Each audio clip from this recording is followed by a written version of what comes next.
قضیه چیه؟ چند وقتی خانوما دنبال خرید فیات 500 ان. دو تا خوبشو براشون موجود کردم. یه دونه سفید کوپه که زیاد تو شهر دیدین، ولی قرمز کوروکشو با دیزاین دولچه ویتا فکر نکنم دیگه. ببینین صندلی‌ها دو رنگ میشه، چرم میشه. این دوخت صندلی‌هاش سفید 2022 کوروک با کارکرد 4000 تا. آپشن خاصی اینا نداره، ولی تو یه ماشین 20 تومانی تو شهر بهتون میده.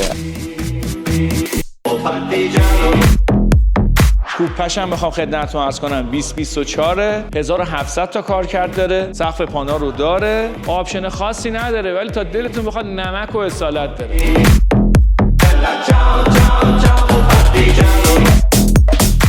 از مشخصات فنیش بخوام بهتون بگم 1200 4 سیلنده، زیاد گاز نمیخوره، بعد یواش برین یواش بیاین. انقدر نوسان قیمت این مدت داشتیم، قیمتشو تو کپشن براتون میذارم، ولی باز اگه سوال داشتین تماس بگیرین، بازم تشریف بیارین این ماشینا رو ببینین، هر کاری از دستم بر بیاد انجام وظیفه میکنم.